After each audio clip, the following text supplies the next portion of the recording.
Richard Kane stepped out of his black Mercedes and handed the keys to the valet without even looking at him. He walked into the fancy restaurant like he owned the place, which he actually did. The 52-year-old man had bought this building 3 years ago along with 12 others on the same street. His expensive suit cost more than most people made in a month, and his gold watch caught the light as he moved his wrist.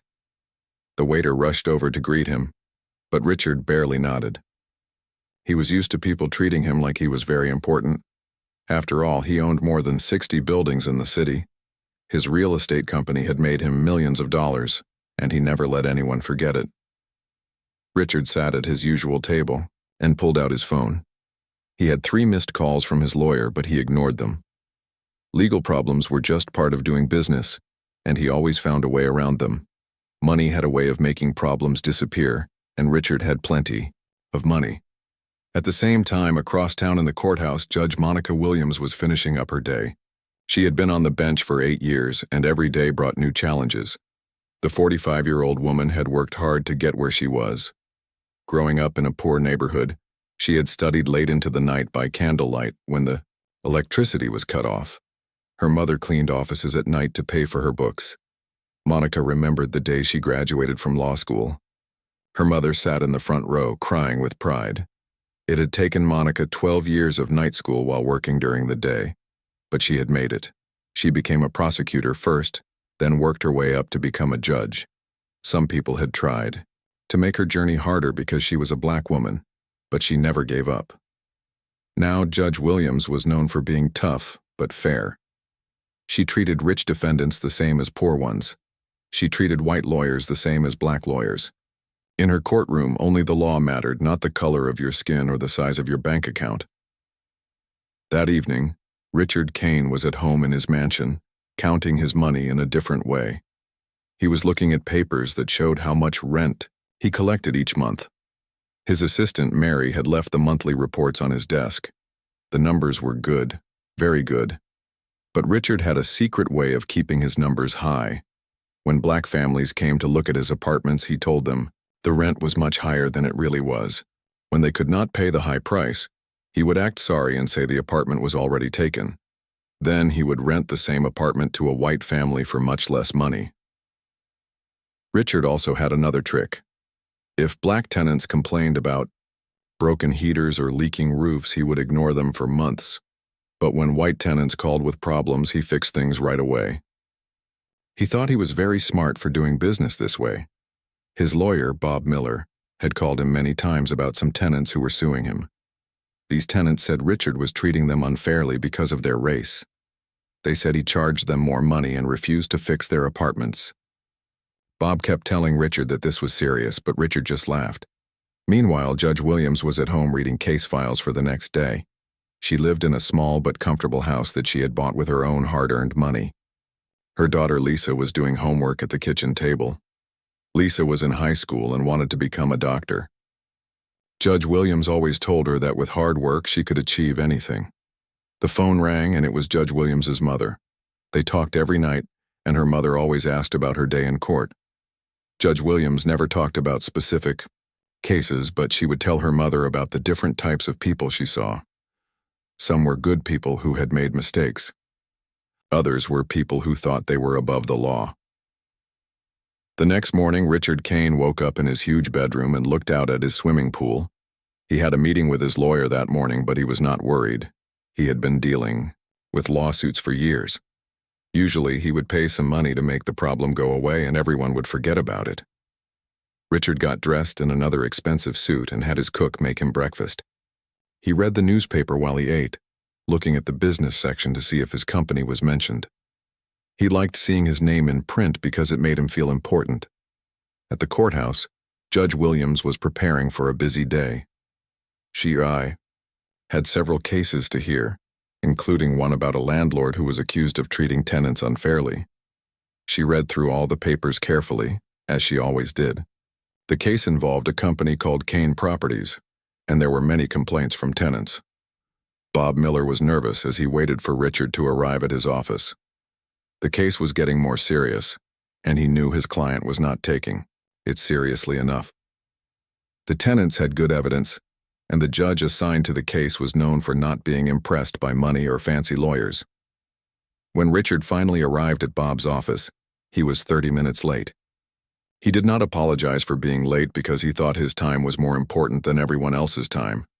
Bob tried to explain how serious the situation was, but Richard just waved his hand like he was brushing away a fly. The case was scheduled to be heard in Judge Williams' courtroom in 2 weeks. Bob told Richard that he needed to start taking this seriously, but Richard just smiled. He had been rich for so long that he had forgotten what it felt like to be worried about anything. What Richard did not know was that his whole world was about to change. He thought his money and his attitude would protect him, just like they always had before. But Judge Monica Williams was not like the other people Richard had dealt with in the past. She had worked too hard and seen too much to be impressed by his wealth or intimidated by his attitude. The stage was set for a meeting that would change both of their lives forever. The morning of the court hearing, Richard Kane woke up later than usual. He was not worried about being on time because he thought the judge would wait for him. After all, he was an important businessman, and his time was valuable. He took a long shower, ate a big breakfast, and spent extra time choosing which expensive watch to wear. His lawyer, Bob Miller, had called him 3 times already, but Richard did not answer his phone. He knew Bob would just worry about small things that did not matter. Richard had been to court before, and he always found a way to win or make problems disappear with money. At the courthouse, Judge Monica Williams arrived early as she always did. She spent 30 minutes reading through the case files one more time. The Kane Properties case was serious. She had seen the photos of broken pipes, holes in walls, and bathrooms that did not work. She had read letters from tenants who complained that their heat was turned off in winter, and their calls for help were ignored. The tenants started arriving at 8:30 in the morning. There was Mrs. Johnson, an old woman who lived in one of Richard's buildings. She walked with a cane because her hip was bad.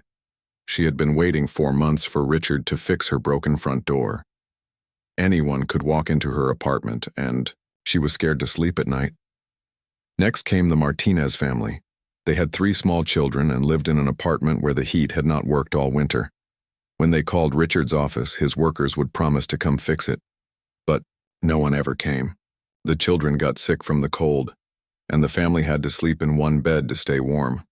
There was also Mr. Brown, a man who worked 2 jobs to pay his rent.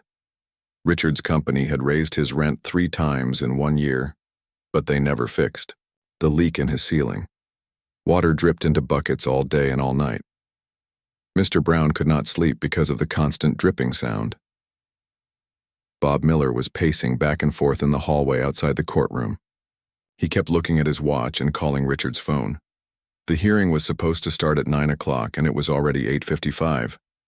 Bob knew that being late would make the judge angry, and he did not want to start the day by making Judge Williams upset. At 9:15, Richard Kane finally walked into the courthouse. He was wearing jeans and a golf shirt instead of a proper suit. His hair was messy, and he was talking loudly on his phone about a golf game he wanted to play later. People in the hallway stared at him because he was acting like he was at a country club instead of a court of law. Bob Miller ran up to Richard and grabbed his arm. He tried to explain that they were already late and that the judge was waiting, but Richard just laughed. He told Bob to relax because judges always waited for important people like him. Bob felt sick to his stomach because he knew this was going to be a disaster. When Richard and Bob walked into the courtroom, everyone turned to look at them. Judge Williams looked up from her papers and checked the clock on the wall. Her face did not show any emotion, but everyone could feel that she was not happy about them being late. Judge Williams spoke in a clear, strong voice. She said that the court had been waiting for 15 minutes and asked if there was a good reason for the delay. Bob started to apologize, but Richard interrupted him. Richard said he had been busy with important business matters and that a 15-minute delay was not a big deal. The people in the courtroom could not believe what they were hearing. Even Bob Miller looked shocked. No one talked to a judge that way, especially not when they were the one who was late. Judge Williams looked directly at Richard and told him to take his seat so they could begin. As the hearing started, Judge Williams explained the case to everyone. She talked about the complaints, From tenants and the evidence that had been collected, she said that Richard's company had been accused of treating tenants differently because of their race and of refusing to make necessary repairs to apartments. Richard sat in his chair and rolled his eyes. He whispered to Bob that this was all nonsense and that these people were just trying to get free money from him. His voice was loud enough that other people in the courtroom could hear him, including Judge Williams. When it was time for Richard to answer questions, Judge Williams asked him to stand up and speak to the court. She wanted him to explain why his company had not fixed the problems that tenants had reported. This was Richard's chance to show respect and try to make things right. Instead, Richard stood up and started complaining. He said that tenants always complained about everything, and that most of their problems were their own fault. He said that people did not know how to take care of apartments, and that they broke things on purpose to avoid paying rent. Judge Williams listened without interrupting, but her eyes never left Richard's face. She could see that he did not care about the people who lived in his buildings. She could see that he thought he was better than everyone else in the room. Then Richard made his biggest mistake. He looked directly at Judge Williams and said that she probably did not understand how business worked. He said that people who had never owned property could not understand the challenges that landlords faced. He suggested that the judge was taking the side of the tenants because she felt sorry for them, not because of the law. The courtroom became completely quiet. Even the court reporters stopped typing for a moment. Bob Miller put his head in his hands because he knew his client had just said something terrible. The tenants looked at each other with surprise because they could not believe someone would be so rude to a judge. Judge Williams sat very still for a long moment. Her hands were folded on her desk, and she looked at Richard with steady eyes. She had heard many disrespectful things in her courtroom over the years, but this was different. Richard was not just being rude to her as a judge. He was questioning her ability to do her job because of who she was. Richard did not seem to understand how much trouble he had just created for himself. He sat back down and smiled, thinking he had made a good point. He whispered to Bob that maybe now the judge would understand that this case was a waste of time. But Judge Williams was far from finished with Richard Kane. She had seen his true character, and she was not going to let it pass. The confrontation that would change everything was just beginning. Judge Monica Williams took a deep breath and looked around her courtroom. She had been a judge for 8 years, and she had never felt as angry as she did at that moment, but she did not let her anger show on her face. Instead, she sat up straight and spoke in a calm, clear voice. She told Richard Kane to stand up again. Richard looked confused because he thought he was finished talking. He stood up slowly, and for the first time that day, he seemed a little nervous. Maybe he was starting to realize that he had said something wrong. Judge Williams began to speak, and her voice filled the entire courtroom. She said that in her 8 years as a judge, she had seen many different kinds of people. She had seen people who made mistakes and were sorry for them. She had seen people who were angry and upset, but she had never seen someone show such disrespect for the court and for the law. She told Richard that her courtroom was not a place where people could say whatever they wanted. She said that every person who entered her courtroom had to follow the same rules, whether they were rich or poor, black or white, young or old. No one was special enough to ignore those rules. Richard started to interrupt, but Judge Williams held up her hand to stop him. She said she was not finished speaking and he needed to listen carefully to every word she said.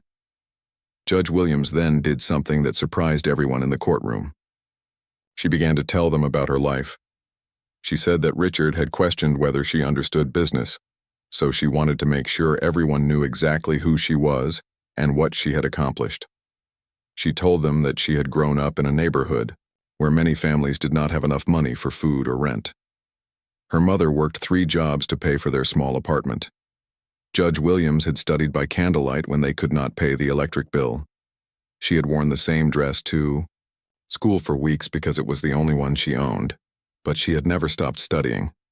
She went to the public library every day after school and read every book she could find about law and business. She worked at a grocery store at night and went to community college during the day. It took her 6 years to finish a degree that most people completed in 2 years, but she never gave up. Judge Williams said that she then went to law school at Harvard University, one of the best law schools in the country. She was one of only 12 black students in her class of 200 people. Some of her classmates and even some of her professors tried to make her feel like she did not belong there. They asked her if she was only there because of special programs for minorities. They questioned whether she was smart enough to keep up with the other students. She proved them all wrong. She graduated in the top 10% of her class. She won awards for her research and writing. Her professors, even the ones who had doubted her at first, recommended her for the best jobs. After law school, Judge Williams became a prosecutor. She spent 5 years putting criminals in jail and protecting innocent people. She handled cases involving theft, violence, and fraud. She learned about every kind of crime and every kind of criminal. She won most of her cases because she worked harder than anyone else and because she always knew the law better than the defense lawyers. Judge Williams told the courtroom that during her time as a prosecutor, she had dealt with many business crimes. She had put businessmen in jail for cheating their customers, for stealing money, and for breaking laws that were designed to protect workers and tenants. She understood business very well, probably better than most business owners. She said that she had also studied real estate law specifically. She knew every rule about how landlords were supposed to treat tenants. She knew what repairs landlords had to make and how quickly they had to make them. She knew exactly what kinds of discrimination were illegal and how to prove when it was happening. Richard Kane was standing in front of her, and his face was getting red. He was starting to understand that he had insulted someone who knew much, more about law and business than he did. His lawyer, Bob Miller, was writing notes very quickly, probably trying to think of ways to fix the damage his client had done. Judge Williams continued speaking. She said that after being a prosecutor, she had worked as a lawyer for poor families who were having problems with their landlords.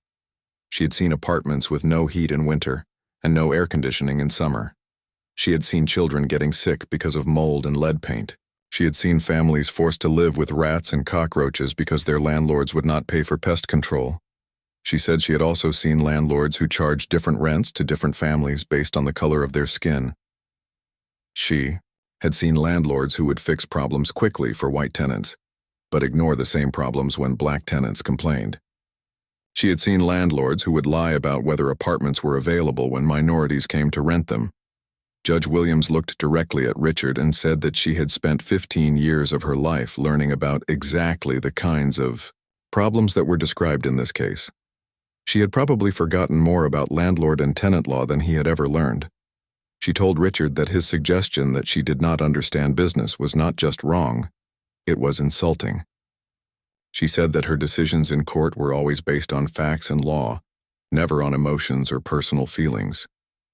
She had ruled in favor of landlords many times when the law supported them, and she had ruled against tenants when they were wrong. But in this case, she said, the evidence was very clear. Richard's company had broken several laws, and he had shown no remorse or willingness to fix the problems. Instead of taking responsibility, he had come into her courtroom late, dressed inappropriately, and then insulted her personally. Judge Williams said that she was going to take a short break to think about what she had heard. She told everyone to remain in their seats and said that when she returned, she would announce her decisions about the case and about Richard's behavior in court. As Judge Williams left the courtroom, Richard finally began to understand how much trouble he was in. His lawyer grabbed his arm and told him that he needed to apologize immediately when the judge returned. But Richard was too proud and too angry to admit he had made a mistake. The tenants sat quietly, amazed by what they had just heard. They had never known that their judge had grown up poor like many of them. They felt proud that someone who understood their struggles was going to make decisions about their case. Richard Kane sat in his chair, thinking about everything Judge Williams had said. For the first time in many years, he was starting to feel afraid. During the break, Judge Monica Williams sat in her office and thought carefully about what she had heard in the courtroom. Richard Kane's behavior was worse than just being rude. His attitude and his words made her think that there might be bigger problems with his business than what the tenants had already reported. She called her court assistant, Linda, and asked her to contact the court investigators. Judge Williams wanted them to look more closely at Kane Properties and how Richard treated his tenants. She had a feeling that the three families who were suing him were not the only ones who had been treated badly. Linda made the phone calls, right away. Within an hour, 2 court investigators arrived at the courthouse. Their names were Detective Ray Johnson and Detective Carol Lee. They had worked on many cases involving landlords who broke the law, and they knew exactly what to look for. Judge Williams met with the 2 detectives in her office. She explained that Richard Kane had shown a pattern of disrespect and discrimination that made her worried about his other tenants. She asked the detectives to investigate all of his properties and see if they could find more evidence of illegal behavior. Detective Johnson had been investigating housing crimes for 12 years. He told Judge Williams that landlords like Richard often had the same problems at many of their buildings, not just 1 or 2. Detective Lee agreed and said that when landlords discriminated against some tenants, they usually discriminated against many tenants. The detectives went to work immediately. They started by visiting all 63 buildings that Richard Kane owned. They took pictures of broken doors, windows that would not close, and bathrooms that did not work. They found apartments with no heat, no hot water, and holes in the walls that had been there for months. But the detectives found something even more interesting when they started talking to the tenants. Many of the Black and Hispanic families told the same story. When they had first called about renting an apartment, they were told that the rent was much higher than what white families were charged for the same apartments. Mrs. Garcia lived in one of Richard's buildings with her 2 children. She told Detective Lee that when she called about her apartment, she was told the rent was $1,200 per month. But her white neighbor, who lived in an identical apartment, only paid $800 per month. Mrs. Garcia had found out about the different prices when she and her neighbor compared their lease agreements. Detective Johnson talked to Mr. Washington, who had lived in one of Richard's buildings for 3 years. Mr. Washington said that when Black tenants called the office to report problems, their calls were often not returned for weeks. But when white tenants called with the same kinds of problems, repair workers would come within a few days. The detectives also discovered that Richard had a secret system for keeping Black and Hispanic families out of his best buildings. When minorities called to ask about apartments in his newer, nicer buildings, his office workers were told to say that no apartments were available. Then, the same apartments would be rented to white families within a few days. Detective Lee found a notebook in Richard's main office that proved this discrimination was planned and organized. The notebook had lists of tenant names with notes about their race written next to them. There were also notes about which tenants to ignore when they called for repairs and which tenants to treat well. The most shocking discovery came when the detectives looked at Richard's financial records. They found that he had been keeping 2 sets of books for his rental income. One set of books showed the real amounts he charged different tenants. The other set of books, which he showed to the tax office, made it look like he charged everyone the same amount. This meant that Richard was not only discriminating against his tenants, but he was also cheating on his taxes. He was not reporting all of the extra money he made by charging Black and Hispanic families higher rent. Tax evasion was a serious federal crime that could send him to prison for many years. Detective Johnson called the Internal Revenue Service to report what they had found. The IRS was very interested in Richard's case because tax fraud involving rental properties was something they took very seriously. They sent their own investigators to look at Richard's business records. While the detectives were investigating, word about Richard's behavior in court had spread around the legal community. Other lawyers started calling Judge Williams' office to report similar problems they had seen with Richard's properties. Some lawyers said they had clients who had wanted to sue Richard, but were afraid because he was rich and powerful. Judge Williams also received a call from the state attorney general's office. They had heard about the case and wanted to know if Richard's discriminatory practices violated state civil rights laws. The Attorney General was thinking about starting a separate investigation that could result in Richard losing his license to own rental properties. The Federal Bureau of Investigation also became interested in the case. When landlords discriminated against tenants because of their race, it was a violation of federal civil rights laws. FBI agents contacted Judge Williams to ask if they could join the investigation. Detective Lee discovered that Richard had been settling discrimination complaints quietly for years. He would pay money to tenants who threatened to sue him, but only if they signed papers promising never to talk about what he had done. This meant that many people had been hurt by his discrimination, but the public never found out about it. One of these secret settlements involved the Johnson family, who had lived in one of Richard's buildings 2 years earlier. They had been charged twice as much rent as their white neighbors, and when they complained, Richard had their heat turned off in the middle of winter. The family had to move out, but Richard paid them $10,000 to keep quiet about what he had done. Detective Johnson found 7 other families who had signed similar agreements with Richard. All of them were Black or Hispanic, and all of them had been treated badly. The total amount Richard had paid to keep these families quiet was more than $100,000.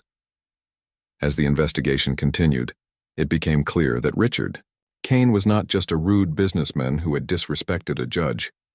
He was a criminal who had been breaking federal and state laws for many years. His discrimination against minority tenants was systematic and deliberate. His tax evasion had cost the government hundreds of thousands of dollars. The detectives prepared a report that was more than 50 pages long. It documented dozens of cases of discrimination, tax fraud, and other illegal activities. Judge Williams read the entire report and realized that Richard's case was much bigger than anyone had originally thought. What had started as a simple lawsuit about housing violations had become a major criminal investigation involving multiple government agencies. Richard Kane was about to discover that his wealth and arrogance could not protect him from the consequences of breaking so many laws for so many years. 3 weeks later, Richard Kane sat in his expensive car outside the courthouse, but this time he was not feeling confident. His lawyer, Bob Miller, had spent hours explaining how much trouble he was in. The FBI had taken boxes of papers from his office. The IRS had frozen some of his bank accounts. News reporters had been calling him every day, and his picture was on the front page of the newspaper with the headline, "Landlord Accused of Discrimination and Tax Fraud." Richard was no longer wearing jeans and a golf shirt. Today he wore his most expensive black suit and his best tie.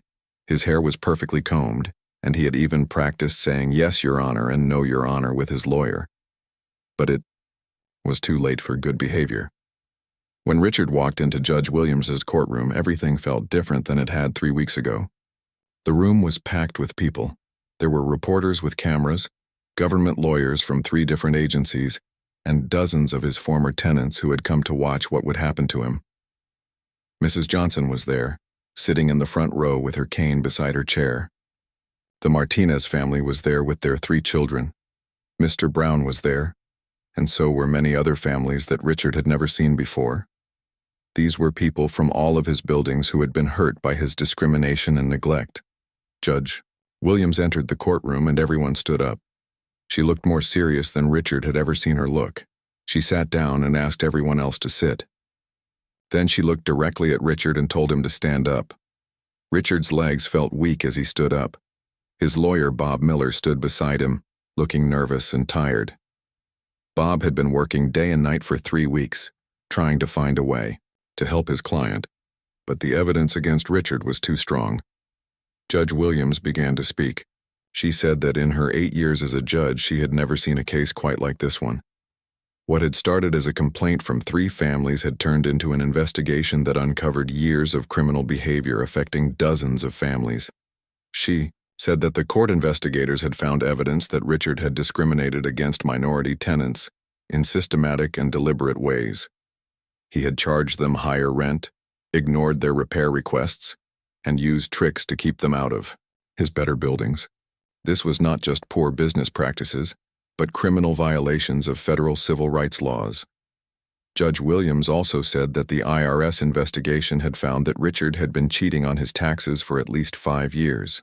He had hidden income and lied about his business expenses. The amount of money he owed in back taxes, penalties, and interest was over $800,000. The FBI had also found evidence that Richard had been intimidating tenants who tried to complain about his treatment. He had threatened to evict families who spoke up about discrimination. He had also bribed building inspectors to ignore safety violations in his properties. Judge Williams looked at Richard and said that his behavior in her courtroom 3 weeks ago had shown his true character. His disrespect for the court and his insulting comments had revealed a man who thought he was above the law because he had money. She said that Richard's attitude that day had convinced her to order a deeper investigation into his business practices. If he had shown respect and remorse, the case might have ended differently. Instead, his arrogance had led to the discovery of much more serious crimes. Now it was time for Richard's punishment, and Judge Williams had decided on a sentence that would shock everyone in the courtroom. First, she ordered Richard to pay $2 million in fines and damages to the families he had discriminated against. This money would help them find better housing and compensate them for the years of unfair treatment they had endured. Second, she ordered Richard to perform 1,000 hours of community service. But this would not be ordinary community service. Richard would have to work in the low-income housing projects where many of his former tenants now lived. He would have to help repair apartments, clean common areas, and assist families who were struggling with housing problems. Third, Richard would have to attend sensitivity training classes every month for 2 years. These classes would teach him about civil rights, fair housing laws, and how to treat people with respect regardless of their race or background. Fourth, and most humiliating for Richard, Judge Williams ordered him to appear at community meetings in the neighborhoods where his buildings were located. At these meetings, he would have to publicly apologize to the families he had hurt and explain what he had done wrong. These meetings would be open to the public and covered by news reporters. Fifth, Judge Williams appointed a court monitor to watch over Richard's business for the next 5 years. This monitor would have the power to review all of his rental agreements, inspect his properties, and make sure he followed all fair housing laws. Richard would have to pay for this monitoring himself. But Judge Williams was not finished yet. She said that she was referring Richard's case to federal prosecutors for criminal charges. The FBI and IRS investigations had found evidence of crimes that could send Richard to federal prison for many years. She also ordered that Richard's real estate license be suspended while the criminal investigation continued. This meant he could not buy, sell, or rent any properties until the federal government decided whether to put him in prison. Richard's face turned white as he listened to his sentence.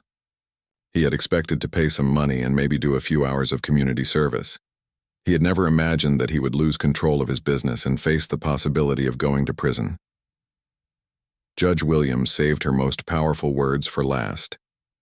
She said that Richard's case would serve as an example to other landlords who thought they could discriminate against tenants because of their race. She said that the law applied to everyone equally, and that wealth and privilege could not protect people from the consequences of breaking civil rights laws. She reminded everyone in the courtroom that America was founded on the principle that all people should be treated equally under the law. Landlords who violated this principle by discriminating against minority tenants were not just breaking the law, they were attacking the basic values that made America great. As Judge Williams finished speaking, Richard Kane collapsed into his chair.